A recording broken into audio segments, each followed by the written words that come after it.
Hey guys, it is Rocky, and we're here with another Thirsty Thursdays in Cypress Grove Brewing with Phil and Carolyn, owners. Phil is the brewer. Welcome, Phil. How you doing? I'm doing great, Rocky. Now, how long has this place been around? Because it's kind of a diamond in the rough. So the meat store, because it started out as we added a meat store and we raise our own grass-fed Belted Galloway beef and sell that here in the store, have it processed and bring it back and sell frozen cuts. That started about 7 or so years ago. And that was the Cypress Grove. That was the Cypress Grove part, yeah. And then we were involved with 1905 Brewing in Assumption. It was open about 9 months, and then there was a fire, and it burnt the building down. And so after the fire, part of the group decided they wanted to continue in Assumption, and we decided to come out here. I'd been brewing the beer in there, but decided to come out here and add brewing onto the meat store. In November of 2019, we opened here. And so we've been going just a little over 2 years here in the brewery. Well, it is a very, very cool place. And when you walk in, it is super homey. I like the barrel tables. And that's one thing about breweries that I love is like the decor. You know, everybody gets very creative with it. You have kind of a similar beginning story in terms of brewing as some of the other brewers in Springfield and around. You started with the Prairie Schooners. We did, Was it like, hey, I'm interested in brewing beer, let's start there? Or did you go to them and start with them and kind of go from there? How did it work out? When we started in 1905, we didn't really know anything about beer, craft beer brewing, and so we jumped into it. We had about a year or a year and a half to kind of get up to speed, and so we brewed almost every weekend, but we really wanted some people that had a lot of experience, and there's a lot of guys out there who have been brewing for decades. Right. And so we got into the Prairie Schooners because they were one of the most interesting groups, you know, in terms of brew groups around. And so we went every week and fell in love with the group, became friends with a lot of the people. A lot of the people in that group are so talented. If you give somebody free beer, a lot of times they'll tell you it's great, even if it's just not great. Yeah, right. Thank you. Yeah. You go to the Prairie Schooners and there's some people that are beer judges and people that have really good palates. They will tell you, well, it's a good beer, but, you know, and then after the but, you listen and then you try to fix whatever problem. They were a big part of us feeling like that we could brew at this level and sell beer, and it was a great experience, and it's a great club. Where else can you go where you sit down and everybody brings in all this beer and you just pass around glasses of beer all night long? It's like, unless you're at like a frat party. Yeah, right. But for older people, it's great. What has been your biggest obstacle as a brewer? I mean, I know there's a ton of stuff that goes into it, but for you personally, being newer to it, what's been your biggest obstacle, would you say? I think, it's just been a matter of figuring out my style, because everybody kind of has their own style. Some brewers are really focused on the hop aspect of it and all the different flavors that you can add with hops. Right. Some people are focused on yeast, and then there's kind of the subset that moves off into the sour beers, going that route. And so I started out a farmer. That's what my first career was for over 20 years. And so I was used to eating grain, right? So we would eat soybeans. You would chew on them to see if they're ready to harvest or whatever. Yeah. So when I started into brewing, I started chewing on the malt, and I realized I really liked the malt, and I started tasting all the different kind of malts. I became, I guess, a malt-focused brewer. I really Before you even knew it. Yeah, and I just build my beers more focused on the malt side. So I tend to use a really clean, boring yeast. I use hops, but I like the hops that are kind of part of the beer, but not the focus of the beer. And then I try to let the malt kind of be the really focus. And I use a lot of malt. I like dark beers probably the best, but IPAs, we like to put a lot of different malt in just to give different layers of flavor. My IPAs all tend to be a little darker, and just because I add in some other malts to give some complexity to the malt flavor, even when you're focusing on the hop side.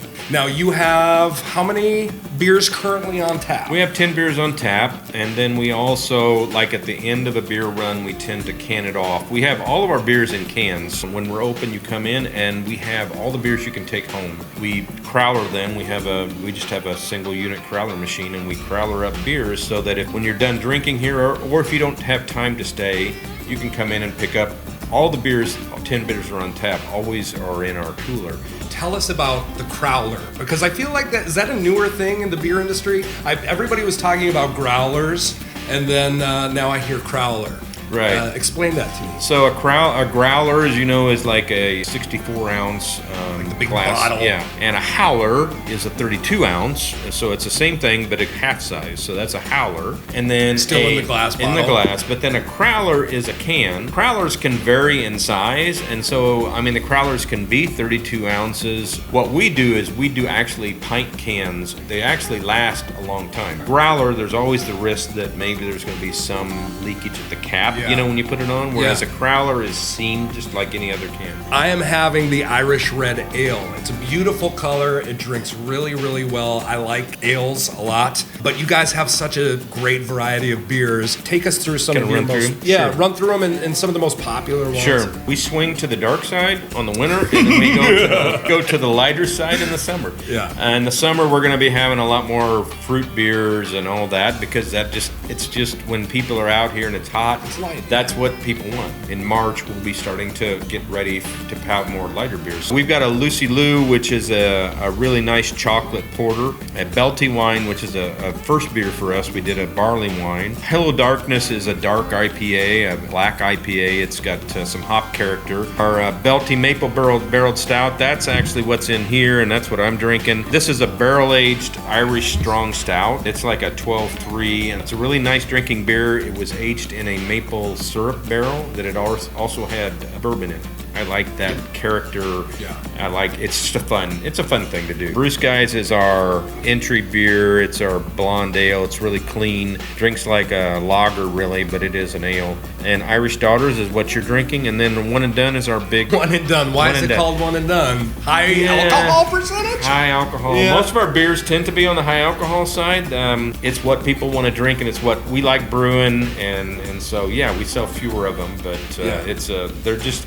You can put more flavor into a big alcoholic beer as well. Well, flavor is what it's about. I mean, if you're at a brewery and you're serious about beer, it's about flavor. Yeah. Exactly. Flavor, body, texture, everything. Let's talk hours. You're open on the weekends, right? When Carolyn, my wife Carolyn, allowed us to start into this business, set some ground rules, and one of them was 1 day a week. We're only going to brew a couple times a month, and we're only going to be open 1 day a week, and that's Saturdays right now from 11 to 6. During the summer, we'll go up to 11 to 8. If you were trying to build an empire, you probably wouldn't want to be open only 11 to 6. But if you're trying to have a quality of life and still live and take care of the cattle and have the Quality rest of your products. life, it's about what we need. Awesome. 11 to 6. And you guys have to get down here. It's not, one thing I will say, coming from Springfield, it was pretty quick.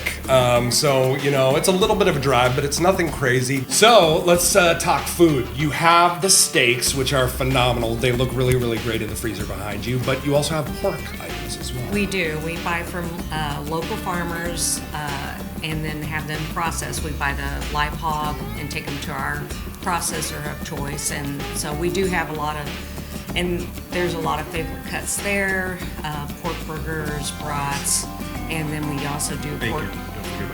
Bacon, my favorite. Speaking my language. And then, but we do have pork sticks that are also then something you can eat here, as well as the beef stick. Well, say you came and you were here for a while because the beer's so good and you just lost the hours, and then you're super hungry. Do you ever have any options if you wanted a meal? In the summer, we have food trucks. Last summer, we had food trucks almost every week. Try to make them have a successful day, and we partner basically with them, and so it's a really great experience. And when we have food trucks, people can come in and stay 3-4 hours, and we set up. It's a whole different thing in the summer. We have chairs in literally the front yard of our house. And then, of course, the high tunnel is also out here. The greenhouse is also available. And so it's a whole thing, and the kids love the cows. It's a really different experience that it fits a lot of people really, really love it. It's probably not for 100% of the people, but a lot of people really love coming out and sitting on the farm. You just mentioned one thing, like family, Oh, like yeah, bringing your for kids, sure, yeah. having, you know, some adult time and enjoying a beer or two, For sure. and having the kids be able to see that. I mean, that's phenomenal. Well, you guys, thank you so much, Phil. thank you. Carolyn, Thanks for coming out. thank you Thank guys so you. much for having us. Another Thirsty Thursday in the books. It is Cypress Grove Brewing in Assumption, Illinois. Make the drive. It's totally worth it. You'll walk away with meat, beer, sweet clothes, and new friends.